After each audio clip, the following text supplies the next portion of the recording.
Hi folks. It's been a while since I posted any video. Actually, tell a lie, I did post a short one last night, but it was shot on the phone, so I thought to do a little bit more in-depth one, just to show what I'm up to on this kit.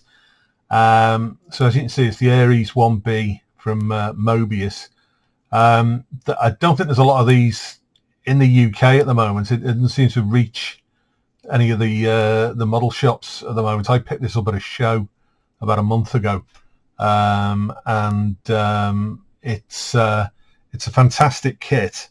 I actually have one of the original AJA resin Aries as well, and this apparently is based around a lot of the research that was done for that, and in some ways it mirrors the construction of that. So but obviously being styrene, it is a lot easier to construct, and it does have a little bit more detail to it in places than the original resin one. So quite what I'll do with the resin one, I'm not sure yet. I probably will build it at some point, but I mean, the beauty of this one is it's about a third of the weight of the resin one as well. So basically, I've not been sort of posting loads of pictures of this. I just wanted to get on with it and get, to some sort of partial completion. But I just thought I'd throw some videos up of some of the sort of things I've come across, sort of hints and tips. I'm going to be putting some lighting in it very soon, so I'll maybe do a video on putting the lighting in. The video I put up last night, this is the stage I've got to so far, and as you can see, it's the bottom half of the ball, if you like, or the sphere, and the rest is interior and windows and the top piece of the cockpit. But the kit itself, you've really got to build it in stages, because all of this engine section here has got to be painted, and all the legs have got to be painted, and sort of behind these shrouds here has got to be painted prior to assembly, because you'll never get in there afterwards. You'll never get an airbrush or a spray can or whatever you're going to use in there to do it. So it's all got to be done in sort of piece by piece. The main painting on this I've done with Halford's rattle cans. I've used grey primer and then misted white primer over the top, and I've then started to weather it. The weathering is not finished on this yet, but I've started to weather it with MIG pigments. Now, one I've found which is particularly good for sort of lunar dust is this industrial city dirt, and I don't know whether the camera picks that up. It's got a very slight, it is grey, it's like a dark grey, but it's got a slight sort of brownish hue to it as well, but it doesn't show up brown on the plastic when you go over the white, so that makes for some good staining. They also produce this one, which is in the fantasy range, and it's lunar dust.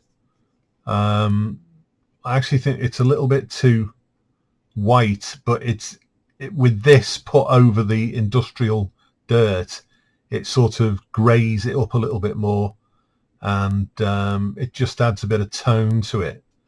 I do use a little bit of black as well in places, and there's also this Panzer Grey fading, it's called. I don't know what the difference is between that and regular Panzer Grey. This is actually a lot darker, but it's not as brown as the industrial dirt. If you look at the two together, you can just about see the difference there. But the sort of combination of these and a little bit of airbrushing and some dry brushing, and it starts to sort of tone everything down and takes that whiteness away. There's still a fair bit to do yet. The bottom of the engines here, that these haven't been weathered at all yet, so these are sort of like a greyish white colour. These are matte black inside, so you can see the detail there. There's some sort of ribbon detail. These are going to be dry brushed in like an off black. It's Revel anthracite, and then probably with a little bit of grey, and then I'll use the pastels to sort of bring up the detail. But they're just basic flat black at the moment, just as a base coat, and they fit. Which way around do they go? They fit in there like that. So obviously 4 of those, and there's also the engine parts to go on. The actual engine pieces, for some reason, are molded in clear plastic, presumably because they think you could light them, but I mean, they're not lit in the movie, and they just look like dirty nozzles in the movie. So I've painted them flat black, and I'm going to obviously weather those to suit with the other parts. Part of the video last night was to show off the mechanism that's gone in this to provide some sort of animation to the landing gear, because I'm going to make it so that the landing gear deploys and then retracts, and it'll be a sort of animated model. So just to sort of go over what I did, there's a servo been fitted to the center here. It's sort of been trapped between some styrene blocks and epoxied in place. I had to measure, you can see the lines marked on there. I've had to measure exactly where the center of this bottom plate was, and then put the center of the pivot of the servo directly over that center mark, so that everything moves. If it's slightly off to one side, then everything's going to be sort of slightly eccentric. And basically, this, when it's connected up, will move. You can probably hear the legs deploying there, but it needs a little bit of adjustment yet. As I said in the other video, there's some work to do on it yet. But if I turn this way, you can see that it expands and retracts. One of them is a little bit behind the others, so that there's a little bit of adjustment to do. I'm also going to replace, I made some styrene, I don't know if you can see those, there's like sort of like a styrene piece there, like an L bracket, which supports the pivot point. There's a little bit of flex in those, so I'm actually going to strip them out again and replace them. I've got some aluminium section, and I'm going to put a larger piece of aluminium in there with the hole drilled obviously in the right place for the pivot, and that should help stiffen everything up. There's a little bit of flex in this bottom plate as well. So if I was doing this again, and I don't plan on doing it again, I'd probably sort of make another piece of styrene to go over this to stiffen this whole piece up before I started adding the mechanism. It did seem quite sturdy at the time, but the more I've worked on it, there's just a very slight flex, and it causes the arms to slightly move out of alignment. The plan is that I mean, I've just poked that through for convenience at the moment through that hole. I've got an extension cable for this power to the servo, and the whole thing's going to run off an Arduino circuit, which I'll be able to program to sort of slow the legs down and sort of leave them out for a bit and then retract them, and have a pause in it. But it's going to be traveling, I'm not sure in which direction, which orientation this is up at the moment, but it's going to be traveling sort of which way for the camera, sort of side on, so you'll be able to see the cockpit in this end, and you'll be able to see through the windows into the cabin, but also the legs will be able to deploy. So the plan is rather like the original miniature, I think was mounted on a pivot through one of these thruster pieces here. So whichever one it is that I need to put it through, I'll run the wire through that and into a sort of back board for the base. but that's coming together quite nicely. And I mean, even without this mechanism that I've put in, the legs do retract and deploy as the movie. It's just that they all do it individually, so you know, you can have them down or you can have them up. But I just thought it'd make like a fun project to see it animated. So that's the thing. You see the size of it. I mean, it's about the size of a sort of football, so it's quite large. A couple of other things is the interior.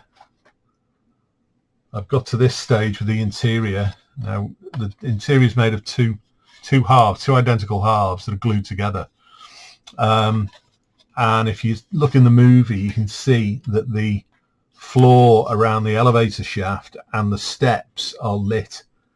So I masked those off right at the start, and every subsequent coat of paint that's gone on this has been masked. So this is the burst styrene here, where this white is, and that's going to be backlit from behind and provide the light into the floor and the steps.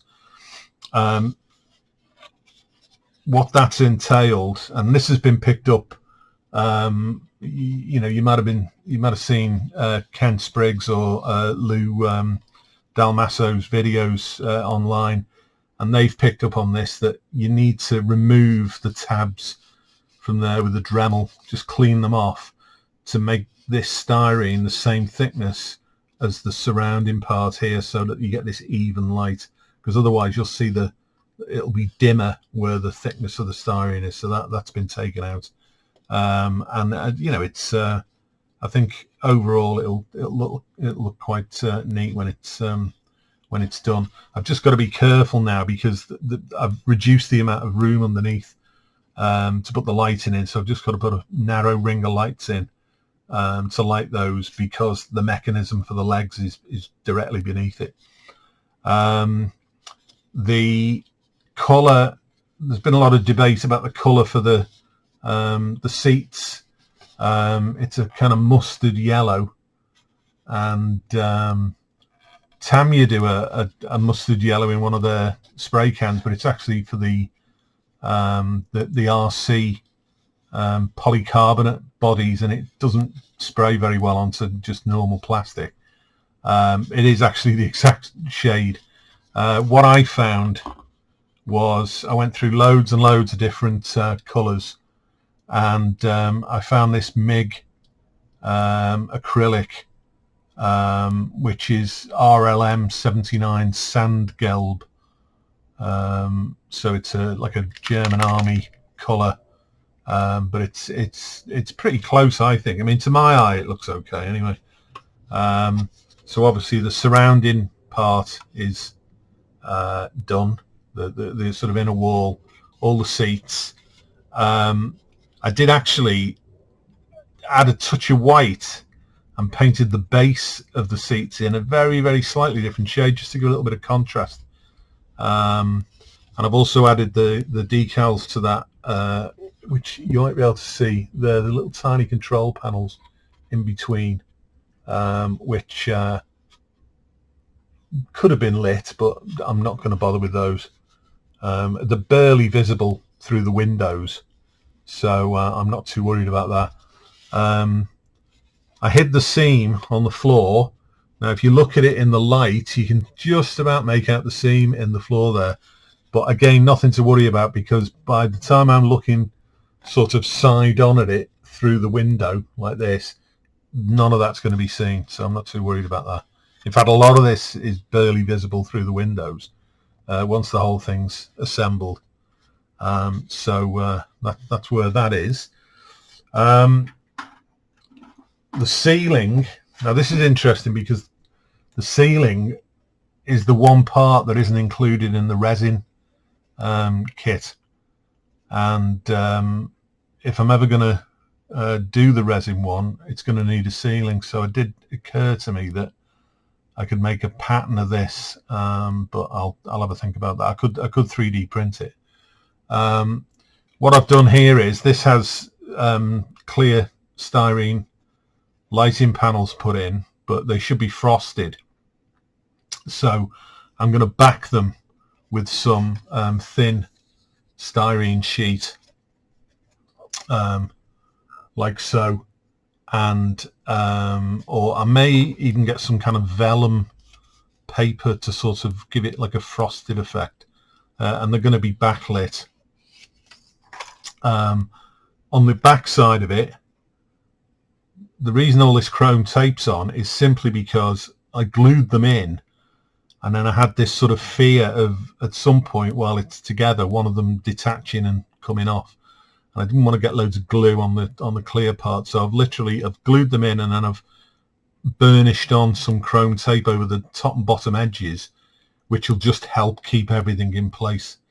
The other thing it helps to do is the very edge of these ribbed parts here, even when the glass is in place, when it's backlit, you can actually see like the light bleeding through slightly, and it's very difficult to hide.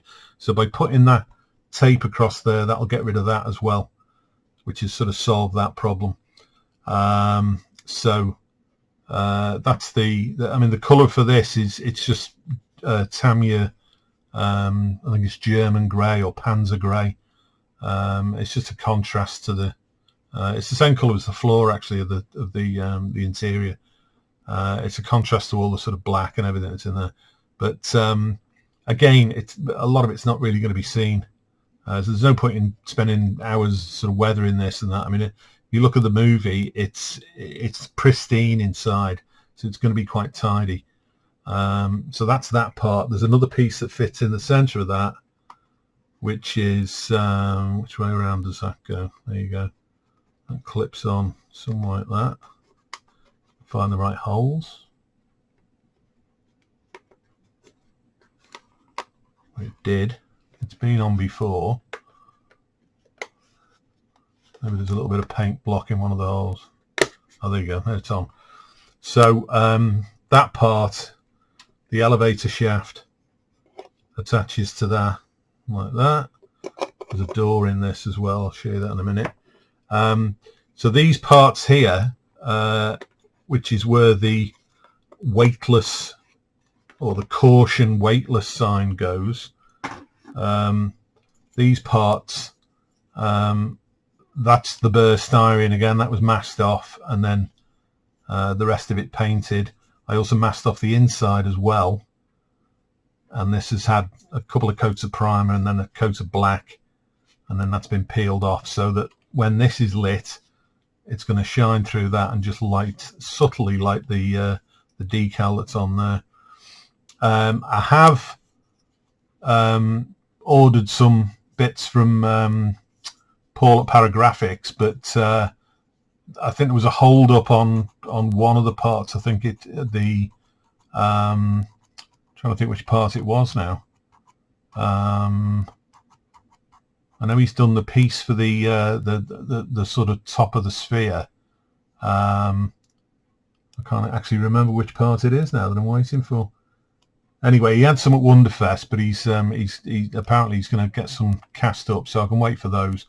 But I may just use the decals for this, and I know the backlit screens that he provides, they'll have the judo match for the TV screens inside the cabin. So, but I'm not really in any hurry to sort of get this finished yet, because I've got a lot of work to do on that mechanism yet. That's they're the zero gravity toilets. Again, masked off the panel where the instructions go, and it's got the matching mask on the back to allow the light to come through. Everything else has been painted out, so you get that evenness and there's no light bleed. This grey was actually it was a cheap can of primer that I bought just because I ran out of primer and I couldn't get it, the stuff I normally get, and it's a lot lighter than the regular primer that I use, and it's come out quite well for the grey for this. It's like a sort of off-white. This is the German grey again, and there's your mustard colour. I think the bottom of these should be painted grey as well. I'm going to have a look at that and see about touching those out, but the rest of it goes together. So with the floor here, these fit in there. So there's the toilet, and then you've got the elevator that fits in there. So there's our sort of interior, if you like, and then obviously the ceiling goes on top. So the elevator, again, dark grey, light grey, that's been masked off. It was just masked off as a piece, but I forgot that I hadn't painted the actual frame, so I've just blobbed in some Maskol into those rectangles, and then I'll paint some grey in over the frame itself. See that there, and then again, that's been left open at the back, so you can see the light shining through that anyway, through the Maskol. So that'll be lit from the inside. There's also this clear part here that's got a lot of masking on at the moment, which is the piece that goes into the circular part with the signs on. That fits inside there, and that's got downlighters in it, so all that's got to be sprayed up, and then that'll be lit. And there's just some more parts for the interior there, and there's various other bits to go on yet as well. There's the TV monitors and things like that, which I haven't built yet. The cockpit, in the instructions, it gives you the option of painting it sort of as, you know, the regular colours, or of doing the simulated cockpit red to make it look like it's lit by the red light. Now, based on the experience of building the pod and how that's come out, I've gone for the red option because I can light it in white and it still gives the impression of it being lit with red lights. There's some painting to do on this yet. I've got to paint the seats, but this is just red oxide primer.